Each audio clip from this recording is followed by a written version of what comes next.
Okay, so short story. I've I was born in this sport family, so there's sport everywhere. Ramos Pinto, Nicolau Almeida. Also, my mother's side is also Rebelo Valente. I don't know if you have heard. That's that was it's our family too. So we were born on barrels in the wine, um, and then I went to study in France. I've lived 5 years studying and working in France, mainly in Bordeaux. And then when I came back, my father had already Quinta de Montexisto, so I start occupying of this quinta we have here in Vila Nova de Foscoa and Douro Superior.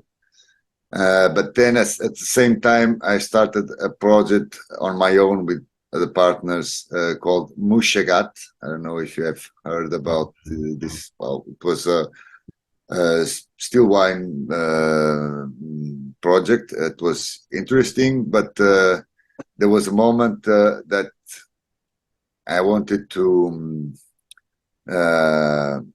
go further and understand better the region that where I am and where I live. I live here. I'm from Porto. I was born in Porto, but I live in Douro 20 years ago now, since 2003. I came up living here in Montexisto. But I wanted to understand better Douro, because Douro is very large, big region with different climates, different soils, different expositions, solar expositions, altitudes. And I was living here, and I start to see, well, I want to do something more than still wine, good still wine, white, red, whatever. I want to understand more about the region and to give people opportunity to understand what Douro is. And so the first big Zoom, so that at the same time with my father, I have my life divided in two, this project of my own and also with my family, Nicolau Almeida, Quinta de Montexisto in Gaia.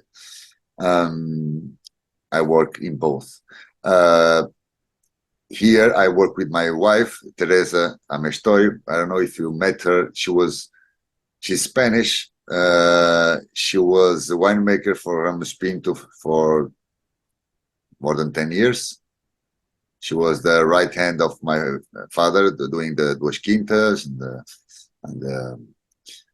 and then she left Ramos Pinto and came with me to work with me in this project. And the first, the terroir is it's a sum of climate, soil, and then the human part. The human has also a big influence. So I've made three brands. One for the climate, which is Transdouro Express. I got that name from, I don't know, there's the train that goes all along the river. And I was thinking about the train, and then I was listening to this German electronic music Kraftwerk. I don't know if you know.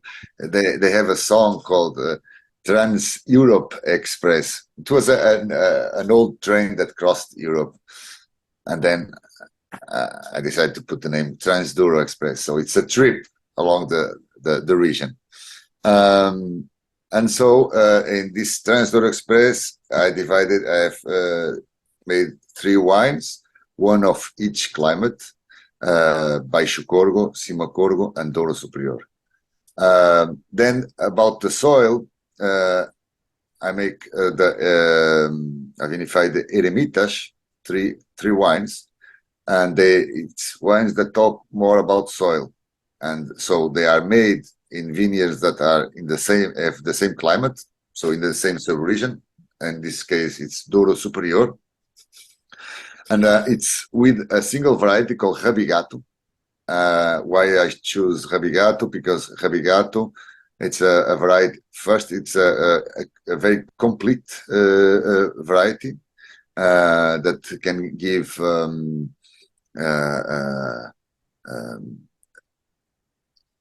excellent information about the soil directly to the wine, in my opinion. And it's three different soils, same variety, same vinification. They give different wines. Why? That's the soil. It's schist, but they are all different schists. And then there's another brand called Curral Teles, which the name of one of where my winery is.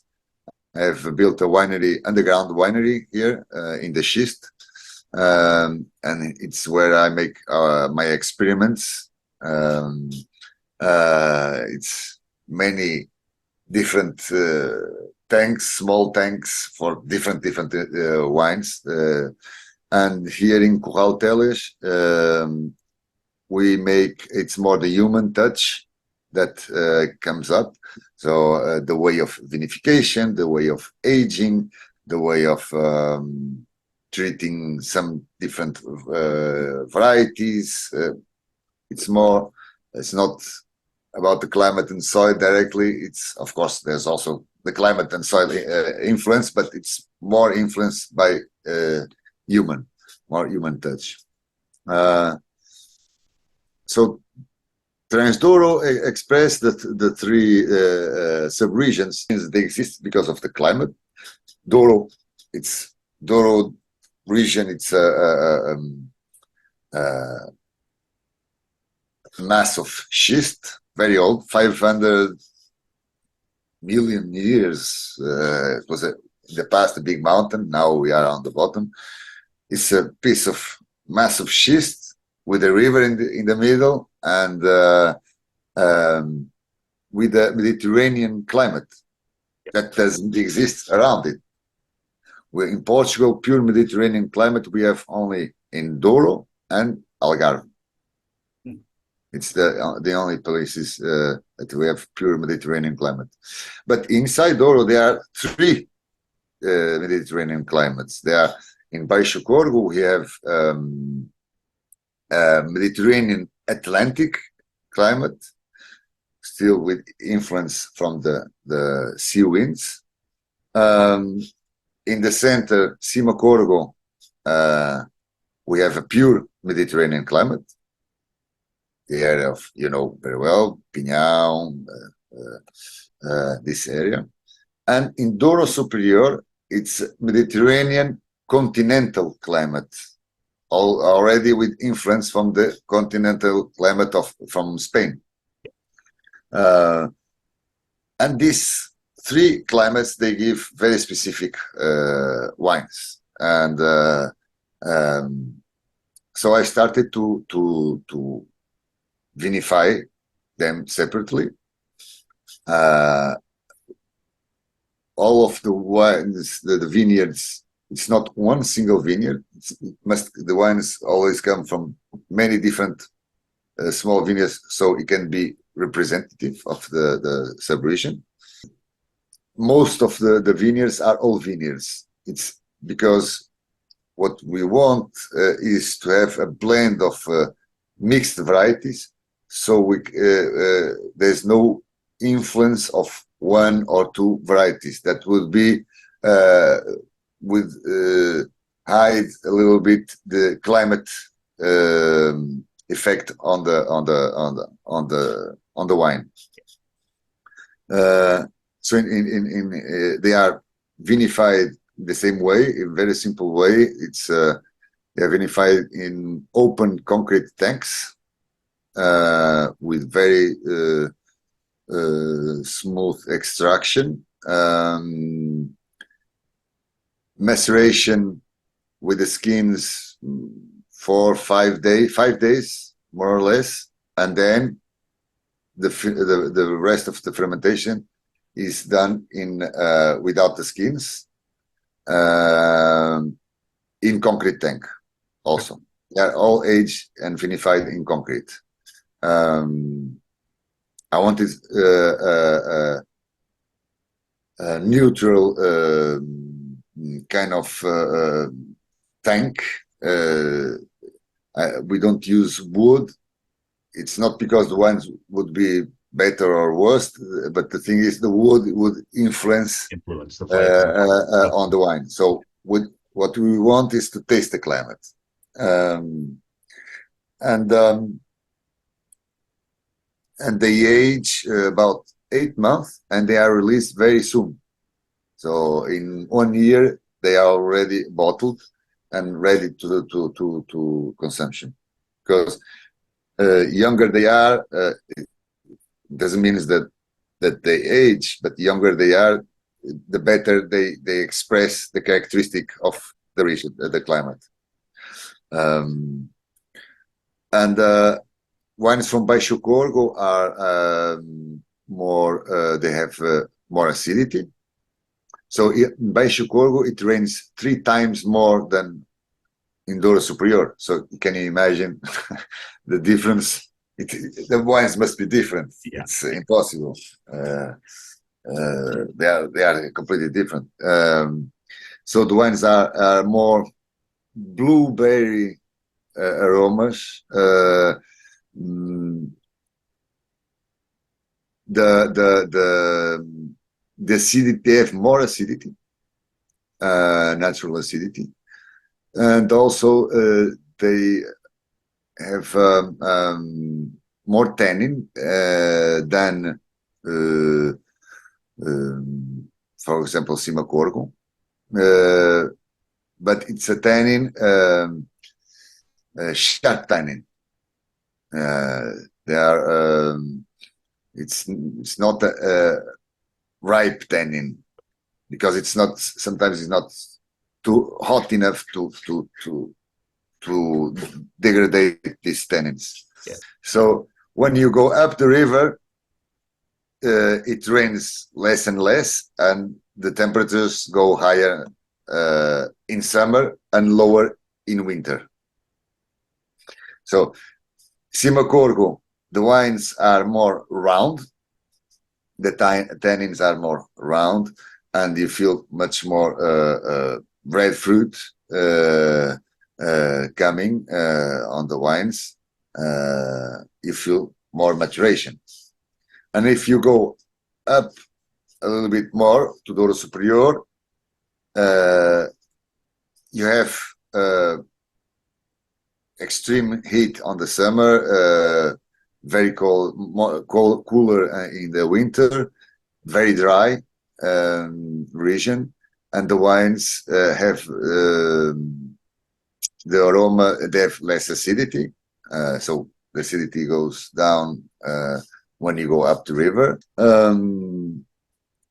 And so the wines in general have, because Douro Superior is very big, it's the biggest area. Not the biggest area of vineyards, but the biggest area of DOC, geographic. So the wines have more, they have more tannins than Simacorgo, less round, but here the tannins are more powdery tannins, because it's so hot that the maturations stop because of the heat. So, and the kind of tannins are different from the other extreme, which is Baixo Corgo. So the two extremes have tannins, but by different reasons, they give different kind of tannins. One, Baixo Corgo is sharp. Douro Superior, it's more powdery tannins. I don't know if you understand what powdery tannin. Mm-hmm. Yep. And also the aromas, very, very ripe aromas, and sometimes so ripe that you can have a lot of how do I say, tropical aromas. Oh, tropical. Okay. Yeah, some lychees and the flor de passion flower, Passion fruit. passion fruit. Yeah. Yeah, Sorry. I get it. Yeah. Uh, so as you can see, it's very, very, very, very different. Of course, each producer in their quintas, they make the best or the kind of wine that they want to do, but there's still a characteristic of this sub-region, and it's very important that we understand that, and more we understand that and study that, we can be more precise on working our wines. That's really great. Well, of the three wines that you produced, do you have a favorite? Is there one that you're like, it's a either personal preference or of the three, this is like the best expression. I got it right on this wine, like or got it. Well, uh, every year, of course, in different years, there are some regions that express better than others. For example, 23, Douro Superior express very well Douro Superior, but Cima is not expressing very well Cima, but it changes every year. There's these nuances about, well, the climate, but in general they express very well. It's very easy to see the differences, and I my preference is it's depending the time of the meal. I start with baixo corgo with some aperitif, then with the meal cima corgo, and the dessert cheese Douro Superior, and then I blend them inside my my stomach. I don't have a preference region. Um, I was traditionally, my family and I, we were more working in Cima Corgo and mostly Douro Superior. Douro Superior, it's where my grandfather made Barca Velha. It's where my father made Duas Quintas. So yes, it's where we have Quinta do Monte Xisto. Of course, since uh, my grandfather, we were attracted to this more wild region, which is Douro Superior. But the one I can say I'm more excited, it's the Baixo Corvo, because it's maybe because it's the one that I know the worst, and it's the one that is less shown to the public. Yeah. And it has fantastic characteristics, but we need time to understand and work these characteristics. That's why I repeat this many times. It would be very important that there will be three different DOCs, so we can have different rules for each one according to the climate they have, and be more precise on the wines. Just to explain the fish that is in the label, Yeah. it's not a sardine. It's a savel. Savel. It's a fish. In English, it's I will remember the name. I know. Shad. Chad. Shad. Okay. It's a fish that big fish like this. It's a kind of salmon. It's a fish that lives on the sea and enters on the river, comes up the rivers to breed, to reproduce, and then goes down. And also, what now we have the electric dams, so they cannot pass anymore, which is a shame. It's a pity, because it was a fish that people here from Douro were. It was one of the main meals of their diet because it's a very fat fish. And in Gaia, the coopers, os tanoeiros, the traditional dish they used to do was the savel, smoked savel, with the rests of the woods, well, and they used to smoke the salmon. It's very famous, the salmon, smoked salmon, and it's a fish also that represents the whole river, and also represents a little bit of me because I was born in Foz do Douro, and now I live in Foz Coa. So I came up on the river also. Oh, that's Like a fish. yeah, that's a great story. Movement, right? Movement across the Douro in a lot of ways. Fish, trains, and you, right? Yes, exactly. Well, in the past, in my grandfather's generation, uh, people were that the winemakers were living in Porto. They were coming here twice or three times a year for harvest and not more. Then, in my father's generation, started to come every week or every month. And now, in my generation, I live here because we need to be much more close to the vineyards to understand and to understand the kind of wines that we want to do, and make a more precise viticulture.